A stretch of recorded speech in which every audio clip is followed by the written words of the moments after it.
আসসালামু আলাইকুম। আজকে আমি আপনাদেরকে বার্থডে কার্ড থিম কেকের ডেকোরেশন এবং কেকটির বেস তৈরি করে দেখাবো। 2.5 পাউন্ড ওজনের কেকটি হচ্ছে ভ্যানিলা স্পঞ্জ কেক। আজকে কেকটিতে কার্ড থিম কেকের ডেকোরেশন করে দেখাবো। সেজন্য এখানে অনেকগুলো চকলেট কার্ড টপার নিয়েছি, সাথে ক্লাউড এবং স্টারও টপার রয়েছে। এগুলো সবগুলোই চকলেট টপার। তো পূর্বের ভিডিওতেই টপারের ভিডিওগুলো আমি তৈরি করে দেখিয়েছি। আজকে শুধু টপার দিয়ে আমি ডেকোরেশন করে দেখাবো এবং কেকের বেস তৈরি করে দেখাবো। চলুন তাহলে স্পঞ্জ কেকের বেস তৈরি করে নেওয়া যাক। একটি ছাঁকনিতে 1/2 কাপ প্লাস 1/4 কাপ পরিমাণ ময়দা নিয়ে নিলাম। 1 টিস্পুন বেকিং পাউডার দিয়ে দিলাম। 1 চিমটি পরিমাণ লবণ দিয়ে দিলাম। এবার সব শুকনো উপকরণগুলো চালনির সাহায্যে এভাবে চেলে নিব, 2-3 বার করে চেলে নিব। এবার বাটিটি ঢেকে একপাশে রেখে দিব। একটি 6.5 ইঞ্চি কেক মোল্ডে তেল ব্রাশ করে বেকিং পেপার বিছিয়ে নিলাম। আজকে 3 ডিম দিয়ে কেক তৈরি করব, সেজন্য ডিমের সাদা অংশ এবং কুসুম আলাদা করে নিচ্ছি। লক্ষ্য রাখতে হবে ডিমের কুসুম যেন সাদা অংশের সাথে মিশে না যায়। সাবধানতার সাথে এই কাজটি করতে হবে। তো এই তো আমার ডিমের কুসুম এবং ডিমের সাদা অংশ আলাদা করে নেওয়া হয়ে গিয়েছে। এবার ডিমের সাদা অংশ দিয়ে ডিমের ফোম তৈরি করব। এর জন্য ইলেকট্রিক বিটারের সাহায্যে এভাবে ডিমের সাদা অংশ বিট করে নিব। তো এখানে বিটার স্পিড 1 রেখে বিট করে নিচ্ছি। 2 থেকে 3 মিনিটের মতো বিট করে নিলে ডিমের ফোম তৈরি হয়ে যাবে। এবার আমি চিনি অ্যাড করব। 1/2 কাপ পরিমাণ চিনিটা আমি 3 বারে অ্যাড করব। অল্প অল্প করে চিনি দিয়ে আমি বিট করে নিব। এতে করে ডিমের ম্যারাংটা খুব সুন্দর ফোমি স্ট্রাকচারে পরিণত হবে। তো এবার আমি আবারও চিনি অ্যাড করে আবারও বিট করে নিব।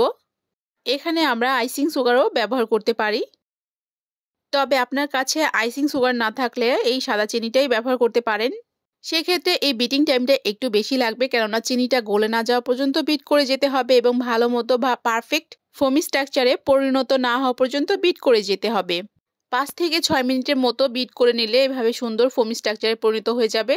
এবার আমি ডিমের 3টি কুসুম এবং ভ্যানিলা এসেন্স অ্যাড করলাম। 2 টেবিল চামচ পরিমাণ কুকিং অয়েল দিয়ে 15 সেকেন্ডের মতো সবকিছু ভালো মতো মিক্স করে নিব।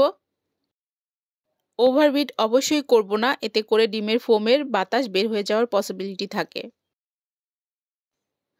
এবার শুকনো উপকরণগুলো ছাঁকনির সাহায্যে ডিমের ম্যারাঙের উপর এভাবে ছেঁকে নিচ্ছি।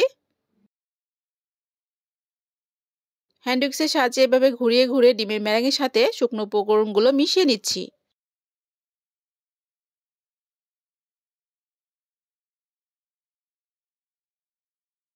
তো আমি 3 ধাপে শুকনো উপকরণগুলো অ্যাড করব। আবারও কিছুটা শুকনো উপকরণ অর্থাৎ ময়দা দিয়ে দিলাম। হ্যান্ড উইক্সের সাহায্যে ঘুরিয়ে ঘুরিয়ে সব ভালো মতো মিশিয়ে নিলাম। লাস্ট বারের মতো আবারও শুকনো উপকরণগুলো ছাঁকনির সাহায্যে এভাবে ছেঁকে নিলাম। হ্যান্ড উইক্সের সাহায্যে এভাবে ঘুরিয়ে ঘুরিয়ে সব কিছু একসাথে মিশিয়ে নিলাম। এখানে হ্যান্ড উইক্স খুব আলতোভাবে ঘুরিয়ে ঘুরিয়ে মিশাতে হবে। আমি এখানে স্পিডের মাধ্যমে দেখিয়েছি, তাই এমন দেখাচ্ছে। এই তো আমার কেক বেটারের ঘনত্বটি দেখতেই পাচ্ছেন। এই কেক বেটারটি আমার এতই ভালো লাগে, দেখলে মনে হয় যে ফোমি রাবারের মতো ফুলে আছে। তো কেক বেটারের ঘনত্বটি ঠিক কিন্তু এইরকমই হতে হবে এবং ফোমি ভাব থাকতে হবে বেটারের মধ্যে।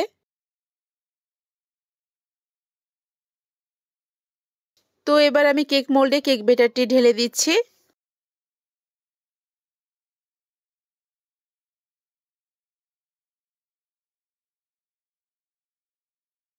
একটি স্টিক দিয়ে কেক বেটারের ভিতরে এভাবে ঘুরিয়ে দিচ্ছি।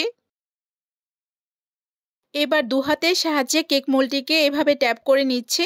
এবার চুলাতে প্রিহিটেড ননস্টিকি ডিপ ফ্রাই প্যানে কেকটিকে বেক হতে দিয়ে আসবো। এই তো বেক হচ্ছে কেকটি। 30 মিনিটস পরে আফটার বেক কেকটিকে নিয়ে আসলাম। কেকটি মাশাআল্লাহ অনেক সুন্দর বেক হয়েছে। এবার কেক মোল্ডের চারপাশে নাইফের সাহায্যে এভাবে ঘুরিয়ে নিচ্ছি। কেক মোল্ডটিকে এভাবে উল্টিয়ে কেক বোর্ডের উপর রাখলাম। হাতের সাহায্যে ট্যাপ করে মোল্ডটিকে উঠিয়ে নিয়ে আসলাম। এবার কেক থেকে বেকিং পেপার তুলে নিলাম। কেকের হাইটটা মাশাআল্লাহ অনেক সুন্দর হয়েছে। 2 হাতের সাহায্যে প্রেস করে দেখিয়ে দিচ্ছি স্পঞ্জ কেকটা কতটা স্পঞ্জ হয়েছে। এবার ব্রেড নাইফের সাহায্যে কেকটিকে আমি 3টি লেয়ারে ভাগ করে নিব। প্রথম লেয়ারটি কেটে নিলাম। দেখতেই পাচ্ছেন লেয়ারটা মাশাআল্লাহ খুব সুন্দর হয়েছে। এবার দ্বিতীয় লেয়ারটিও কেটে নিচ্ছি। এই তো কেকের 3টি লেয়ার এখানে রয়েছে। এবার আমি কেক ডেকোরেশনে চলে যাব। সেজন্য কেকের প্রথম লেয়ার দিয়ে সুগার সিরাপ দিয়ে দিলাম। এবার প্রথম লেয়ারের উপরে আমি ক্রিম লাগিয়ে নিচ্ছি। এবার কেকের দ্বিতীয় লেয়ারটি দিয়ে দিব এবং সুগার সিরাপ দিয়ে দিব। এবার কেকের দ্বিতীয় লেয়ারের উপর ক্রিম দিয়ে কভার করে নিব। প্যালেট নাইফের সাহায্যে ক্রিমটা ছড়িয়ে নিচ্ছি। এবার কেকের শেষের লেয়ার দিয়ে আবার সুগার সিরাপ দিয়ে দিব।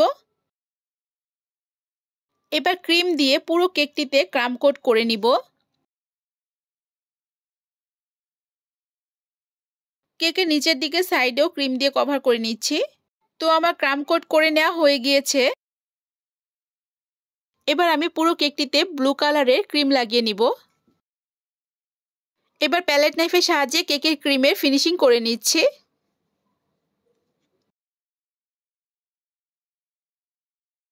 ব্রেড নাইফের সাহায্যে কেকের উপরের দিকে ফিনিশিং করে নিচ্ছি। এতে করে কেকের ফিনিশিং লুকটা অনেক সুন্দর আসে।